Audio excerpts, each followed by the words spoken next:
जिस तरह से बीजेपी का चाल चरित्र चेहरा बदला, मैं खुद को असहज महसूस करने लगी। बीजेपी को अपनी माँ समझा था और मैंने जीवन के महत्वपूर्ण साल दिए।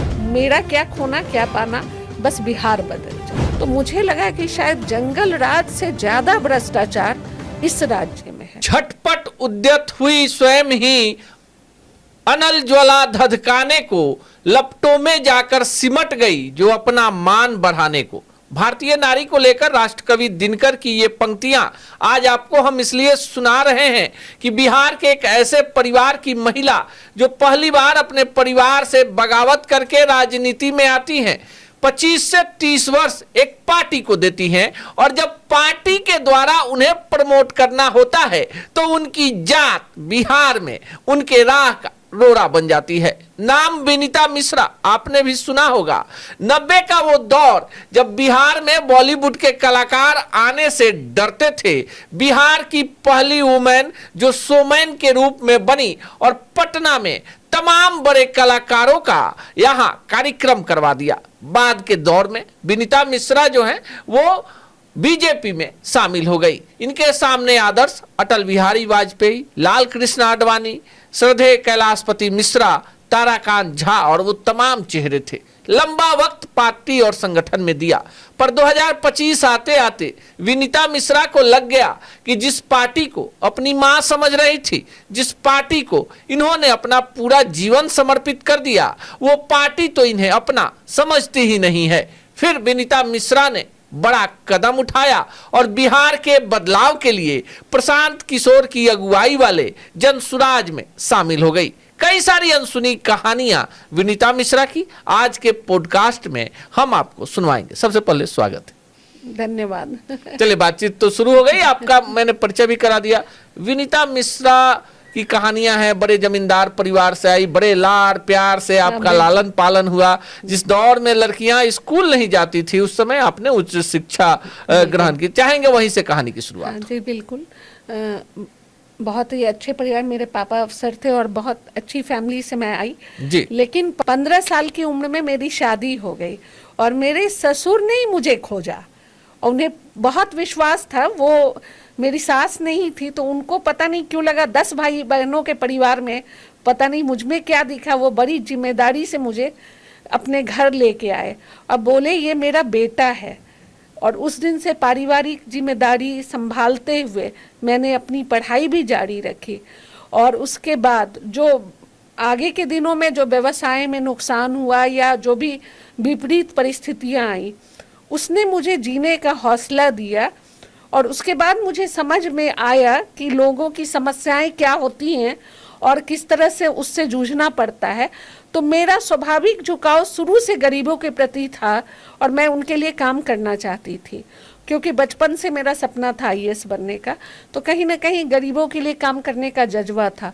तो उस तरह मैंने कई तरह के कार्यक्रम शुरू किए और महिला उद्यमी मेला लगाया, जिसमें महिलाएं जो घर में सामान बनाती थी उनको बाजार मिले, जो घर में थोड़ा बहुत भी सामान बनाती थी उनको खींच के मुफ्त में प्लेटफॉर्म देके मैंने बाजार का काम दिया, उनका प्रचार प्रसार किया और अपने पारिवारिक दायित्व को भी निभाया। बीच में ऐसा बुरा दौर आया, मेरे देवर असमय चले गए, मेरी देवरानी असमय चली गई, उनके बच्चों का लालन पालन, बहुत बुरा दौर भी मैंने देखा। और बाद में मेरी बेटी का भी देहांत हुआ।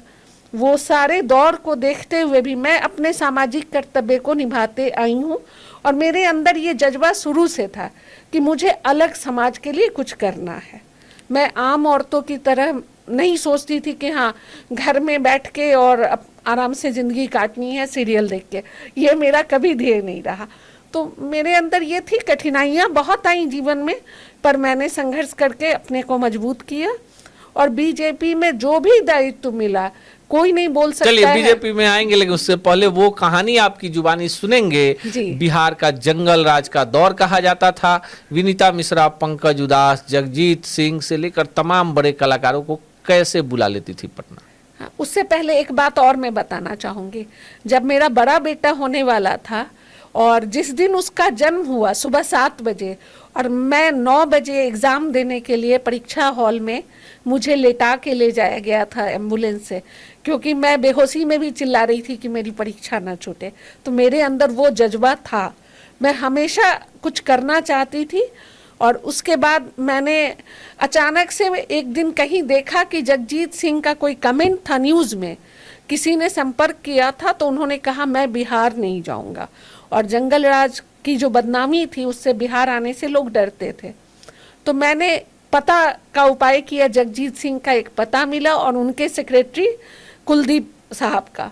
तो मैं उस पते को लेके अकेले ट्रेन से मैं मुंबई चली गई और वहाँ जाके मैंने कुलदीप देसाई से संपर्क किया और फिर जगजीत सिंह जी से संपर्क किया, क्योंकि मेरे मन में ये बैठ गया था कि ये कैसे किसी ने कह दिया कि नहीं मैं बिहार नहीं आऊँगा।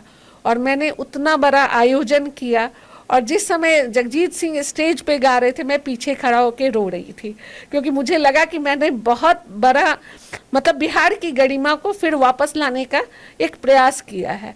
और उस कार्यक्रम से मुझे नुकसान भी हुआ, लेकिन मैंने अपने कमिटमेंट के हिसाब से मैंने कैंसर हॉस्पिटल में कुछ पैसे जरूर दिए, वो हमने अपने प्रयास से वहाँ डोनेट किया, क्योंकि मेरा कमिटमेंट था कि उस प्रोग्राम से मुझे एक पैसा भी लाभ नहीं लेना है, अपने बिहार की गरिमा बचानी है। तो वही मेरा था। उसी के बाद मेरा जुनून कहिए कि लगातार मैं कार्यक्रम आयोजित करती रही और नीतीश कुमार के शासन में आने के बाद बदला बिहार जिस तरह से, उसमें मैं उनके साथ एक गिलहरी की भूमिका में, मैं भी राम सेतु निर्माण में जिस तरह गिलहरी की भूमिका थी उसी तरह मेरा भी प्रयास बिहार बदलने में रहा है। चलिए, बिहार बदलने लगा, नीतीश कुमार का राज आ गया, विनीता मिश्रा बीजेपी में शामिल हो गई, उसके बाद की पॉलिटिकल कहानी। जी, उसके बाद मैं बीजेपी में मुझे बुला के शामिल कराया गया। हालांकि उससे पहले मैं सुशील मोदी और नवीन किशोर सिन्हा के साथ काम करती थी, उनकी विचारधारा के हिसाब से काम करती थी, मुझे अच्छा लगता था भाजपा। लेकिन मुझे ज्वाइन जब कराया गया तो मुझे लगा कि चलो ठीक है, ये अलग पार्टी है, शायद जो भी इसकी सोच है वो अलग है, कांग्रेस से हटके मुझे राजनीति में अवसर मिलेंगे और मैं काम करूंगी। और मैंने उसमें हर मंच मोर्चा में दायित्व निभाया और ईमानदारी पूर्वक निभाया। और आज तक कोई नहीं कह सकता कि मैंने कभी किसी से भी 1 रुपये का लाभ लिया हो या अपने लिए व्यक्तिगत कभी कोई पैरवी की हो। तो बीजेपी का जो भी कैलाशपति मिश्र जी का जो दौर था या उसके बाद सुशील मोदी जी का भी दौर था, सुशील जी के साथ मैंने लगातार काम किया और सब मेरे से प्रभावित थे, मैं बहुत अच्छे से काम भी कर रही थी। लेकिन इधर के दिनों में जिस तरह से बीजेपी का चाल चरित्र चेहरा बदला, मैं खुद को असहज महसूस करने लगी। और जो खासकर जो भ्रष्टाचार के लिए मोदी ने कहा था 2014 में कि भ्रष्टाचार मिटाने के लिए हम लोग आए हैं, काला धन वापस लाएंगे, तो ये सब बातें सुनने में तो अच्छी लगी, लेकिन जब लगातार मैं पार्टी में रह के देख रही थी तो मुझे लगा कि शायद जंगल राज से ज़्यादा भ्रष्टाचार इस राज्य में है। तो मैं घुटती थी, मैंने 2-3 बड़े नेताओं को ये कहने की कोशिश भी की, उन्होंने कहा कि नहीं आप अपनी बात कीजिए, इन सब बातों की चर्चा नहीं करनी है। तो मुझे लगा कि नहीं, मैं समाज के लिए निकली हूँ और अगर इस तरह की बात होती है तो मुझे पसंद नहीं है। मैंने उसी दिन पार्टी छोड़ने का निर्णय लिया और प्रशांत जी के आइडियोलॉजी से मैं लगातार मतलब ये रखती थी वास्ता, मुझे बहुत पसंद था। कोई आदमी तो ऐसा है, प्रशांत जी पर भी आएंगे, लेकिन बीच में एक कहानी छूट रही है। विनीता मिश्रा जी जिस दिन बीजेपी छोड़ रही थी बड़ी फूट फूट कर रोई। हाँ। शायद विदाई के वक्त बेटी जैसे रोती है वैसा वो रुलाई जो था, वो जो आपका इमोशन था, क्यों था? बहुत ज्यादा, क्योंकि मैंने बीजेपी को अपनी माँ समझा था और मैंने जीवन के महत्वपूर्ण साल दिए जो मैं बहुत अच्छा कर रही थी सामाजिक कार्यों में। मैंने उन सब काम के साथ भी, एक महिला के लिए बहुत मुश्किल होता है अपना परिवार और समाज के लिए एक साथ तालमेल बैठा के काम करना। तो आप जैसे परिवार में भी लगातार मृत्यु हो रही थी, मैं उससे भी निकल के और मैं समाज के लिए कुछ कर रही थी, तो बीजेपी के साथ ईमानदारी से लगी थी और एक परिवार बन गया था।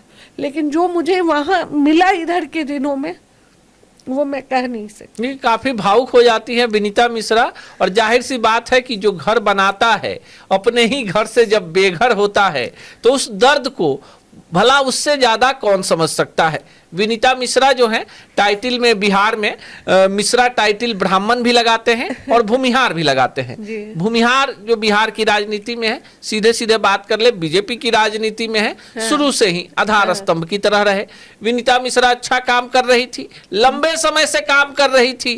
कई बार वक्त आया जब पार्टी इसका इनाम विनीता मिश्रा को देती, पर जैसे ही जब इनाम का वक्त आता, जिस समय विनीता मिश्रा को चुनाव लड़वाया जा सकता था, राज्यसभा विधान परिषद में भेजा जा सकता था, जिस समय किसी बोर्ड निगम में इन्हें सेटल किया जा सकता था, उस समय कहा जाता था कि सब कुछ भूमिहारों को थोड़े ही दे दिया जाएगा।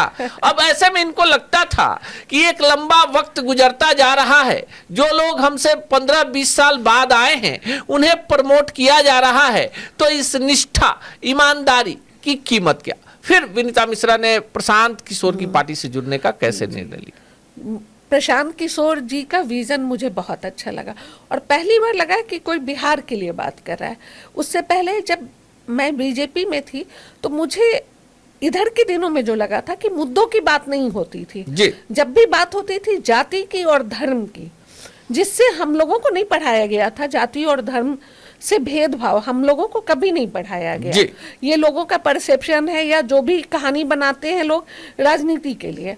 तो पहली बार कोई ऐसा आदमी आया जो सिर्फ बिहार के लिए बात कर रहा था, तो मुझे लगा कि हाँ चलो, एक अवसर तो मिला है जहाँ पे मैं अच्छे से काम कर सकती हूँ और अपनी प्रतिभा का भी उपयोग कर सकती हूँ, और यहाँ कोई जाति धर्म की बात नहीं करता है।